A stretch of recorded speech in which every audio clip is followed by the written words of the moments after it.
What's going on, everyone? Welcome back to Justin's Take. My name is Justin Atkins, and today we actually have a special guest joining the show.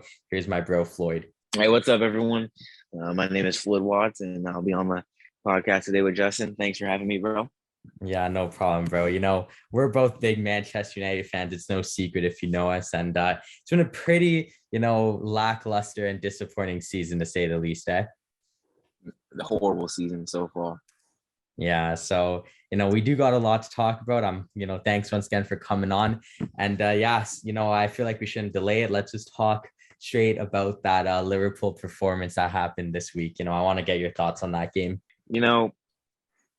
I say like that Liverpool performance. It's just been a summary of our season. The players in the field. They're looking lazy. They're looking like they don't even want to play. The coaches got no answers to the problems. The fans are frustrated. The pundits are taking and cracking all the jokes they can. It's a big summary of how our season's been going. Yeah, it was a really disappointing result for sure. 4-0 at Liverpool away. It's just you don't want to get embarrassed by Liverpool because that's your rivals. But now in the two games that we faced them, we lost a combined total of 9-0, which is embarrassing. That's our biggest result over the two games in the Prem since 1984. So it's that is a crazy stat to think about. So I'm just really disappointed with how we played. I feel like we didn't show any character, didn't show that we were Manchester United. It just looked pretty embarrassing to say the least. I would say, yeah, really sums up our season because that was just embarrassing stuff. Yeah, I mean, I have to agree with you there. From a defensive standpoint, I believe Ralph Ragnick said it the other day that defensively we're just horrible. And I mean, that's the honest reality because we concede at least 1 to 2 goals every game, and that's not even something that the worst teams in the league do. And we're doing that, like I just said, every game. And even going into the game against Liverpool, leading up to the game, I just knew that it was going to be a high scoring match because there's no confidence in our defense right now. The fans have no confidence. I feel the players in the field have no confidence, and I think even the defenders themselves don't even have confidence in themselves at this point because the performances have just been abysmal. Yeah, I couldn't have said that even better myself. I just feel like the defense, I'm not going to point fingers at anyone, but it's just really shocking to see the team chemistry because the defense looks like they've never played a game together. And especially against Liverpool, they were all over the place. If you want to have a strong defense, you got to work as a unit. And it felt like we had 5 individuals out there who have never played professional football in their lives. You got Maguire running to Narnia. You got Phil Jones keeping everyone on side. You got Wan-Bissaka, who has the offensive output of a snapback hat, it feels like. And it's just really shocking. And it's really frustrating to say as a Manchester United fan. Yeah, that's a great point. We're gonna go into Maguire here. For me personally, I don't understand how our defense is so uncoordinated when the club captain is in it. Yeah. For me, that doesn't make sense, and it should not be working like that. So it's just a little bit shocking. Yeah, Another question, and a big one for me, and this is just a Ralph Ragnick thing. Why was Phil Jones playing over Eric Bailly? I have no clue. I know that was he crazy. played pretty good, and he played pretty good in his last outing, I believe, right? But come on, it's just a shocking decision. I feel really bad for Bailly, and I wouldn't be surprised to see him leave soon. Yeah, no, for real. And then, speaking about Jones and Maguire, I just want to talk about that first goal, against Liverpool. 5 minutes in, you got, like I mentioned, Maguire would look like he was running to chase the Lion, the Witch, in the wardrobe while Phil Jones was tracking back, and it just uncoordinated. And next thing you know, they had a 3-on-0. It was Trent, Salah, and Luis Diaz just free to run down on the wings, and then the ball got played in, and it was such a weird goal. It looked like it was a pro clubs game the way we conceded that goal. So I want to know your thoughts on that goal specifically. I mean, I said it once, and I'll say it again. It literally just summarizes our season. Defensive mistake after defensive mistake makes it to where even just watching a Man United game, it's something that it's painful almost. It's shocking to sit here and see these guys. They're supposed to be top professionals. You turn on the Man United game and you're expecting to see the best players in the world on the field inside of the Man United jerseys. And Maguire was a great defender for us. Last season had one of the best seasons of his career, but this season he's just been shambolic. Phil Jones, I suppose, will cut him a little bit more slack. He doesn't play that much often. He's older, later years of his career. But even still, if you're going to be in the club as a substitute, when you're called upon, you need to be able to do your part, right?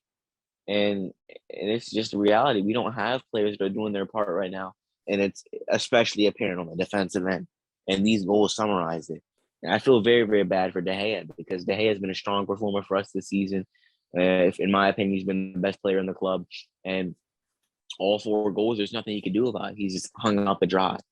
And Yeah. De Gea makes big saves for us every game. So for there to be four goals that he cannot do anything about, it's just shocking defending. Yeah, and I do want to touch upon then that second goal, that beautiful pass over from Sadio Mane, who in my opinion has been Liverpool's best player this season, and then just a great finish from Mo Salah. Like as much as that is great offense, that's just shocking defense as well. And me, I'm very critical of De Gea at times this season, but like I thought about it, and like there was just nothing he could have done about any of those goals that happened, and it just like back in my day, I know you're a bit younger, but we used to have great defenders like Rio Ferdinand and Nemanja Vidic and all those guys, and they just were so inspirational to me. Now, when I watch Manchester United, I think I could go out there and defend better than those clowns. Like, bro, if me and you were playing center back instead of Phil Jones and Maguire, like, I just don't like we know not to let Mane and Salah and Diaz get into those positions. Yet professional footballers and the captain of our club is just letting them run free. Like it was just shocking stuff. Yeah, I mean, me, I agree. It's shocking. Like you don't expect to see this type of performances when, like I said, when you turn Man United on. This is something I'd expect to see from championship footballers, and it just Yeah, shows how far our club has fallen. I know it's really sad to see. And, I do want to talk about Liverpool for a second, though, because, you got to hand it to them. They just played rock solid that whole game. There were a bit of times in the second half where we did catch them out on the run of play. I thought Sancho, him off the bench, like I just need to address this too. I love Marcus Rashford, but Marcus Rashford does not play like a player who loves the club right now. You know who does? Jadon Sancho off the bench. He did not care. He was running at Trent. I know Trent stuffed him a few times, but he was still getting by him. He had this sick play where he got by Trent, literally dropped Fabinho to his knees, and then played Rashford through on goal. This guy's Mm-hmm. sulking and jogging, and then kicks it right at Alisson. And again, I'm not Mm-hmm. saying I would score that, but if I'm a striker and I saw my teammate just do what Sancho did, I'm putting that in the back of the net. I'm not shooting some sissy shot right at Alisson, and next thing you know, we don't have a goal. So it's like Liverpool they shut us down. I thought the front three of Mane, Salah, and Diaz was class. Henderson and Fabinho, they were playing really nice in the mid. And you might not like him, but I think we got to talk about Virgil van Dijk, bro.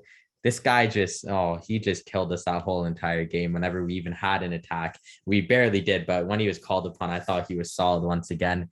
And the fullbacks were just dominant as well. So it was a masterclass from Liverpool against Manchester United, which is something we don't want to see.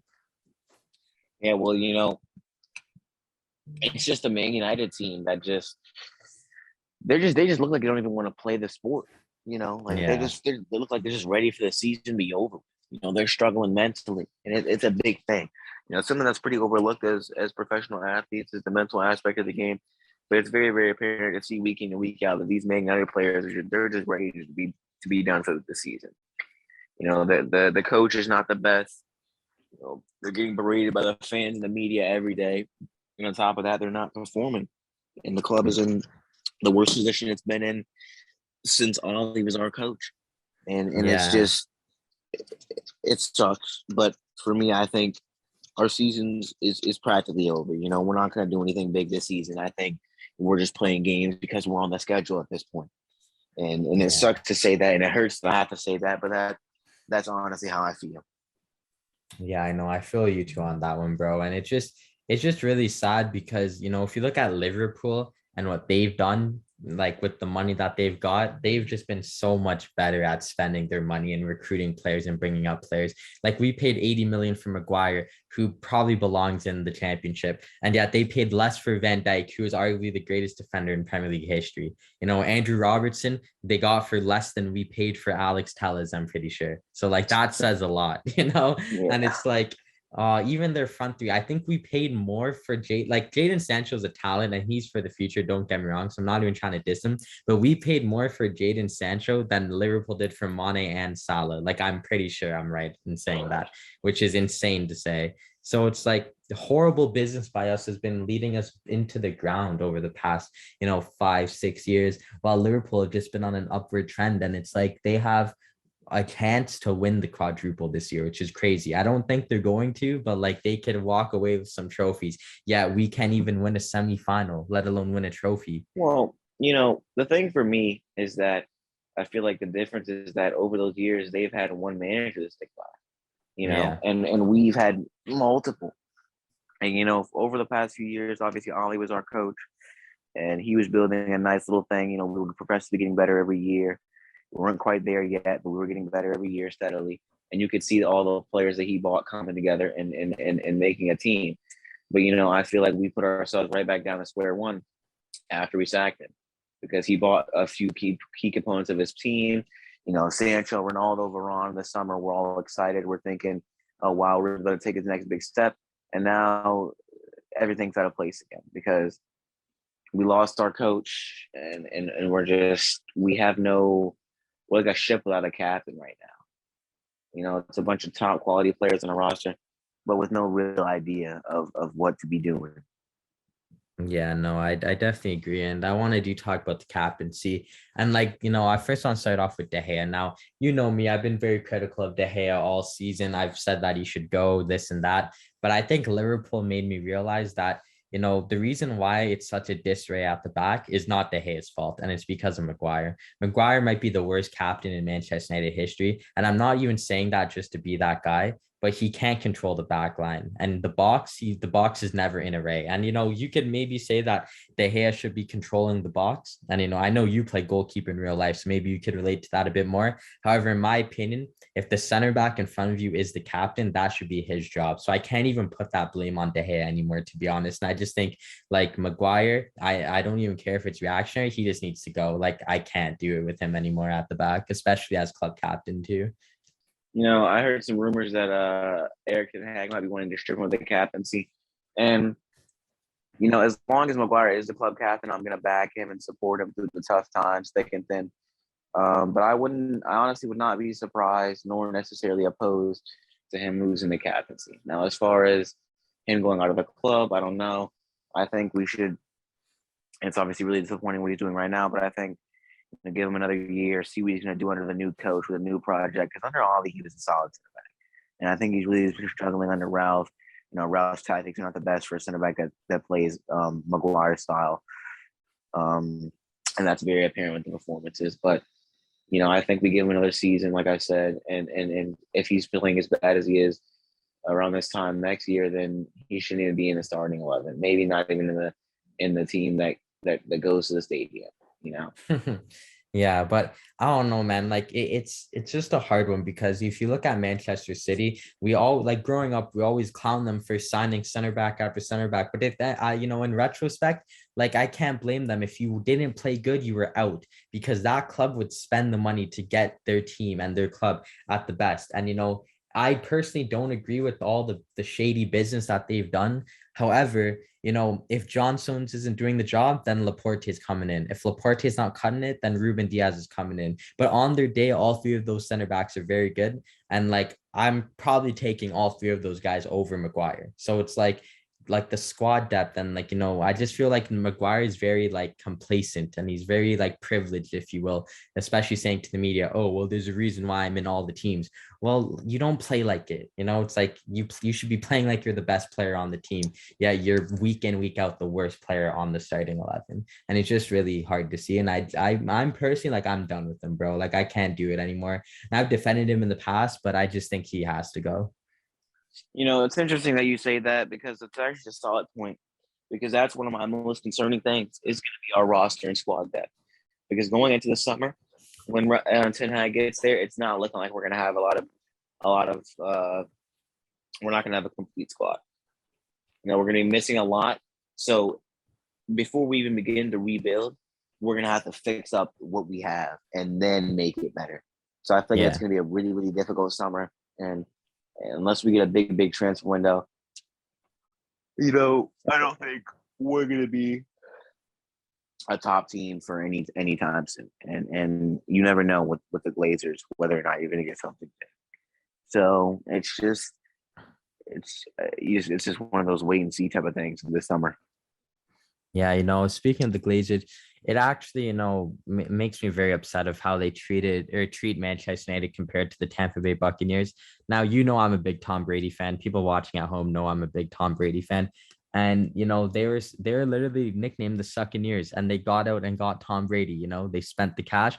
And then that same transfer window, they got Gronkowski. They ended up getting Leonard Fournette towards the end of it. They ended up getting Antonio Brown. They got the drafts. They managed the defense, did all their due diligence to win a championship. And I'm not saying it's that easy, but if the Tampa Bay Buccaneers could win a Super Bowl, I think Manchester United could win a Premier League. So it's like, I just wish that the owners like cared about our club more than they did other stuff. And don't get me wrong, like I love what they did for the Bucks because I'm the Brady guy. However, I just wish that would translate to Manchester United. Yeah, well, it seemed like they were just getting into that mood, with the big window we had before the season, big name signings. But I think after this year, they'll be more reluctant to spend money again. It Yeah. took them a while to be able to even conjure up wanting to do it for Ollie. So I don't think Yeah. Eric Ten Hag coming in first year is going to have that much money. Now, that actually might be wrong because for the longest, the Ten Hag negotiations were going on because Ten Hag wanted promises and guarantees about like his role in the club, and one of it might just very well be a very very big budget. Because I saw a rumor today that says he's rumored to have 250 million in his first budget, and if he does, we might actually be able to make some very big moves with that. Yeah, no, for real. Like the thing about Ten Hag too is that he's from a club, Ajax, who are known to be one of like the best ran clubs in the world. And I feel like because he's been there, he just knows how clubs should be run. And I feel like, that's why I'm most excited because he just brings that, management intelligence, not just on the pitch, but off it as well. So I am excited to see what he could do with the club since, it is rumored everyone that Eric Ten Hag will be the new Manchester United manager next season, and I'm very excited to see that for sure. That's an interesting one. I think that Ten Hag will come in and be successful. But he's gonna have a big job, and I think that as United fan base, we just need to accept that his job is gonna be big. It's gonna be a long rebuild, and we need to back him through thick and thin. We can't do what we did to our last managers and just start losing faith in them after a few bad results. And I'm really worried that if Ten Hag fails, that we might just be where we are right now for a long time to come.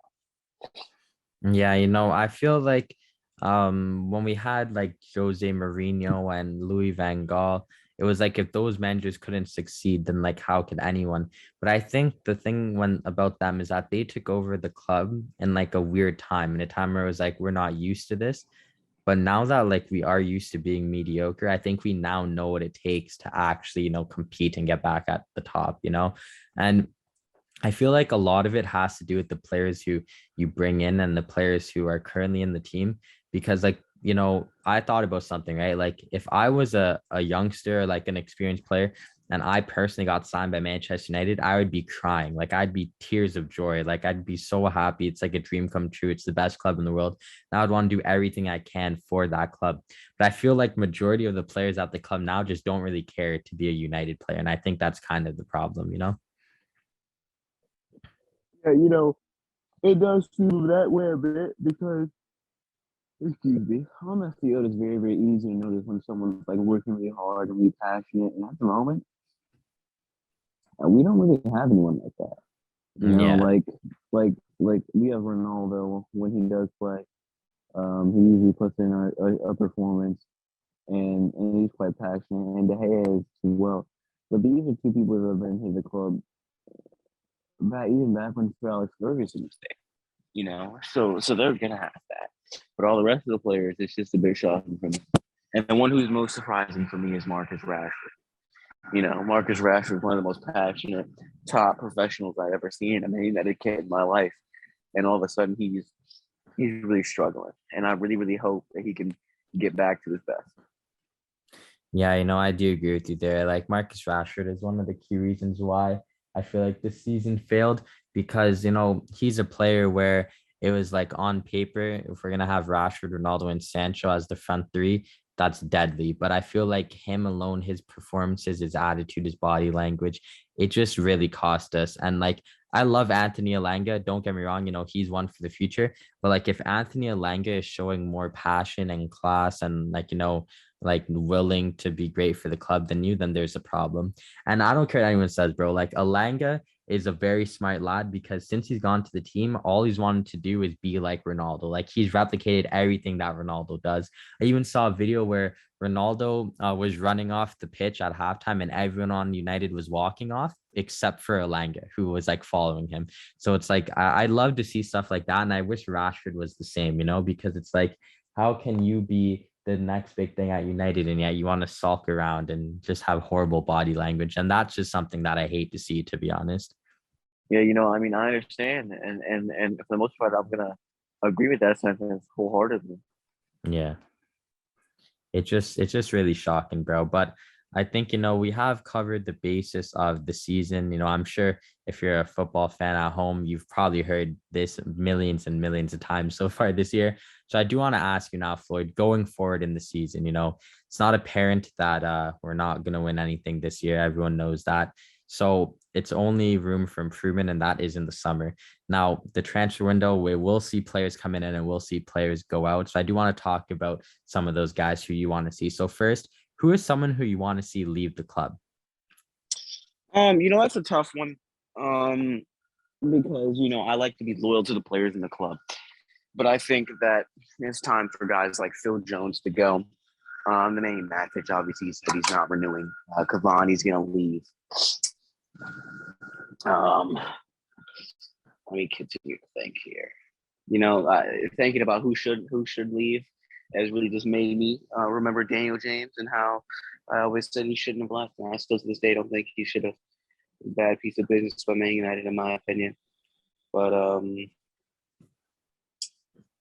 it's a tough one because there's some players that I'm on the edge about. Right? It's like players where I Yeah. could see them leaving and it wouldn't be a problem with it. But I'm not going to sit here and say that they need to leave. Like should be sold. It's top priority to get them out. Paul Pogba. I think Paul Pogba should go. Yeah, that's a big one right there, eh? I think Bailly probably should go as well. He's the best for both sides. We could try and get some younger center backs in as backups and just let him go. Yeah, But for me, like I'm gonna stick with it. I just think that, I'm not saying he should be sold, but I definitely think Maguire needs to get dropped from the starting 11. I feel like, if you've seen Rafa Varane play this year, he's class. Granted, I know he has been injury prone, but like a fit Varane and a fit Lindelof, I think right now is the club's best center back duo. And this is no hate to Lindelof, but like if Lindelof could have good performances for us, then I'm sure we could find another younger center back who's like hungry and talented, who could come in, and we could get to that later. But I just think for me, Maguire needs to be the first one to get dropped from the team sheet. In terms of who needs to be sold or even sent out on loan, really, I think Scott McTominay. He is one player where I love the lad. He's a United player, but like I think that he just has not gone better as a footballer since he came to the team. And he really just takes up a roster spot at that point because for me, he just doesn't cut it. And I feel like a loan move would be good for him to like get experience, maybe go to like the Scottish Premier League or something like that. But I just don't like if Scott McTominay is the standard now at Manchester United, then I am kind of concerned. So I feel like McTominay also needs to go. Like that's one of the names that I'm thinking of. And yeah, what? like, oh, my bad. Go on. The biggest thing about Scott McTominay is he's just really inconsistent. Like one week Yeah. he's looking like Michael Carrick, and the next week he's back to being Scott McTominay. Yeah. It's always been his entire career being that. So like it's been really really strange for him. Mm. I think that McTominay, like you said, maybe it's alone probably be best. I don't want to sell him. He's a great utility player. He's actually quite passionate for the club. He works hard in the field. He to be that little bit better, because none of that really matters if you're not up to the level of gameplay technically. And at Yeah, times he's for just sure. not. So maybe, like you said, alone would be really good for him. Yeah. Like it's just hard to see with McSauce because like you said, he's so inconsistent. And that's the thing. Inconsistencies don't win you titles. I remember the year that we lost the title by 19 points to Manchester City. If you look back at like the points that we dropped, obviously you can't just say it like that, but we dropped so many points against teams that were below 10th place, where if we just won those games every time, we literally would have won the league. And it's like Manchester City and Liverpool don't lose those games. And Scott McTominay is like a player that if he is a Manchester United like regular, then I feel like there's a problem in the sense where like winning games and winning titles, like he's not that player to me. Where like if you put him on Liverpool, like he would barely touch the pitch. You put him on City, he would barely touch the pitch. So I feel like players like that are players that we need to move on from. So, that's a tough one for me because, like you said, he fits in. Like he probably wouldn't play for these other teams, but like I personally don't think Scott McTominay is that bad. Like it's tough because like Liverpool, they've got Fabinho, and obviously Man City have Rodri. They got Fernandinho off the bench. So they've got quality midfielders, and realistically, we just don't have that. We have Nemanja Yeah. Matic, Fred, and no disrespect to those two, right? Like they've been playing well for us this year at times. They've been trying their best, but realistically speaking, it's very, very clear which of the midfields are superior, and that was apparent in the other game. Yeah, in the game against Liverpool the other day, I saw a statistic today that said that Allison had more passes completed than our whole midfield, and that is ridiculous to say the absolute least. So, but I do agree that like I don't think he's got to go. I just think it's rather more of a thing where we should bring in someone that should be starting, and McTominay should be put down onto the bench as like a substitute when we're coming on late in games. Like right now, it's usually Nemanja Matic, but like if we can get a midfielder in the summer and then bring on like Scott McTominay when we need to close games on the 70th, 80 minutes, I think he would really flourish in that role. Yeah, honestly, because he'd have a lot less pressure on him too. And I feel like, yeah, you're kind of right in saying that because, like, love the lad, but like we can't win trophies with him starting as a midfielder. It's like you said some of the names like Jordan Henderson, Rodri. Like it doesn't go Jordan Henderson, Fabinho, Rodri, and then Scott McTominay. Like that drop Yeah. off is crazy. So I definitely think you're right. We need to bring in some more midfielders that could actually start and make a difference. So on that note, I know we have talked about some players who we want to see maybe leave or get different roles in the club. But yeah, now that Ten Hag will be taken over, like what is like who are some players I should say that you want to see play for Manchester United? For me, it's probably going to be a very interesting take, but I don't think we need a new defender. I think under Ollie, our defense was very, very solid, and at some points even some of the best in the league.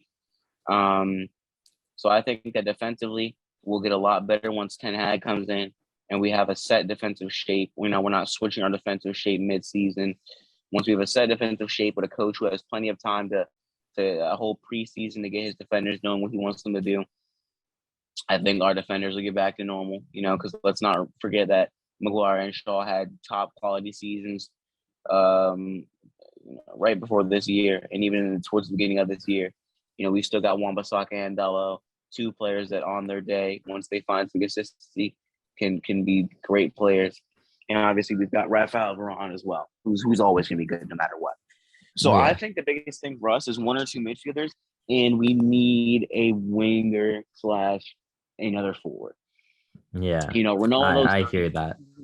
38 next year, and he's Yeah. doing well for us. He's a top goal scorer, obviously, but we can't rely on him to play every game. So we need a young striker who could come in, excuse me, and play these big games and help him out. And I think we also really, really need a winger as well, because letting go of Daniel James like we did, I think was a mistake. And another player who I think should go, Lingard. They forgot to Oh, mention him, Lingard. but Lingard is probably going to head out as well. So we need someone Yeah. who can come in and fill that role, play on that wing. We also need a striker to cover for Ronaldo, and we need a midfielder. Luckily Fabrizio Romano said that we are in the fight for midfield this year, and that's been one of our big signings. So specifically, maybe Gravenberg. If he doesn't end up going to Bayern, which is probably unlikely, I think hopefully we can get him in, with a link to Eric Ten Hag. Yeah. But someone who I think really interestingly enough might come back and play big role for us is Donny Van de Beek. He Oh flourished yeah. under Ten Hag, and him coming back and balling out under Ten Hag, and then we only signed 2 big forwards wouldn't even be surprising for me. Yeah, It no, would I not be definitely get surprising that. at all. And Yeah, I for could, me, my bad, sorry, but love Ole, but I just feel like Van de Beek Ole just it was horrible, right? Like he didn't mm, get playing time at all. We already know the story, but literally, if we brought in Ten Hag and then Ole comes back, or sorry, Donny comes back, it would be like signing and Donny all over again at the very mm, start.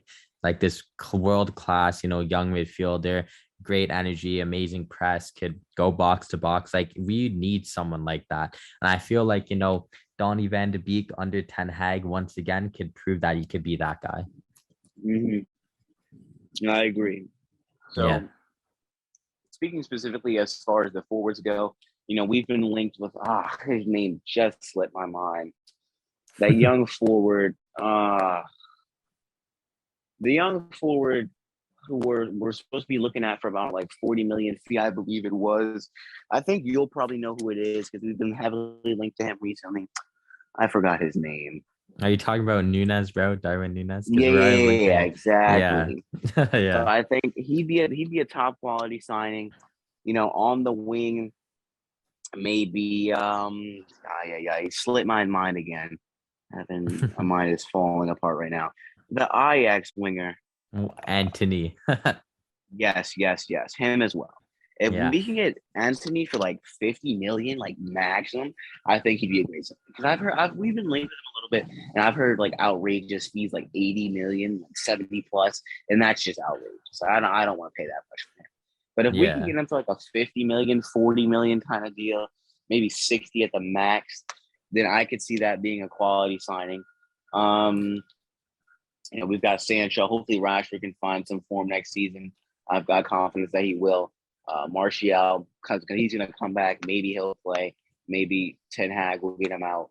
So I think we need a Martial. forward and a midfielder. And, Yeah. really, really hopefully, Declan Rice. Because Oh Fabrizio yeah. talked about us going after Declan Rice. And apparently, I believe once I saw Fabrizio say that Declan Rice was going to be our number one target in the summer. And you know what? I honestly do not see that as being unrealistic. I could wholeheartedly see that being a true. But at the same Yeah. time, I do not want to pay 150 million for that. Great Yeah. player, could be a world class CDM, but that's just ridiculous. Yeah, no, I get you on that, bro. I would say I do want to just touch quickly on Ten Hag's being an Ajax lad. Honestly, like, it might be like crazy, but just bring on the Ajax lads. I think, they have some players that just fit right into what we need, such as Anthony. And, I know you said you don't need or you don't want a defender, but I just think getting Timber would be sick. That's a young talent defender. And we saw like, once upon a time, Delict going for like 70 odd mil, I think it was. And he was a young player from Ajax. Same with like Frankie de Jong. So I think that if United could secure Timber, he's 20 years old. He's going to turn 21 later this year. I think that would be really good. So I would really like to see him bring in Timber and Anthony. And then yeah, like you said, I really want a CDM. But hey, if we're getting Donny Van de Beek, I'm not saying he's going to play the CDM role, but that will really bolster the midfield if he comes back and we actually use him. And so, yeah, I don't know if we're going to get Declan Rice, but I know we've talked about him before. I personally want Calvin Phillips or Many. And I only say this because you could probably buy Calvin Phillips and Many for the same price as Declan Rice. And for me, like that alone is why I want one of them. Now, we saw Declan Rice play next to Calvin Phillips in the Euros for England. And honestly, like there's just not that much of a difference between those two, honestly. Granted, Declan Rice, for me is probably the best like CDM right now in the Premier League. However, the gap between Declan Rice and Calvin Phillips is not 100 mil because I feel like we're going to have to pay like 40 odd mil for Calvin Phillips. And I feel like West Ham are going to want close to 150 million for Rice at this point. So, and that's not unrealistic to think because we've seen the reports. So just with that being said, like I would much rather pay only like 40 odd 50 million for Phillips than I would 150 million for Rice. Yeah, like I said, I actually agree with everything you just said because like I actually remember you said it to me the other day about us being linked with Calvin Phillips, and I agreed that like that'd be a top signing. I forgot about it. And I think that'd be great because like you said, we could probably literally get both of them for the same price as Declan Rice, and great player he is. I'd love to have him in the club, but realistically, I'm gonna take someone like Calvin Phillips for 40 million over Declan Rice for 150 million. And I think Declan Yeah. Rice comes in as a player, or Calvin Phillips, comes in as a player who isn't necessarily going to a certain position, like walking in. Like him and McTominay, they can compete, and I think that'll push them both to be better players. Yeah, no, I definitely agree with you there. And just on the note of Anthony, a winger who has been really good for Ajax. He's really rated by a lot of the scouts, and we have the advantage because we're getting Ten Hag. What's a better situation, bro? Like you're leaving Ajax to go to a top club in the world, and your manager like your current manager is gonna be their manager. So I just think that we gotta capitalize on these things. And we've seen in the past United take the whole window to sign one player.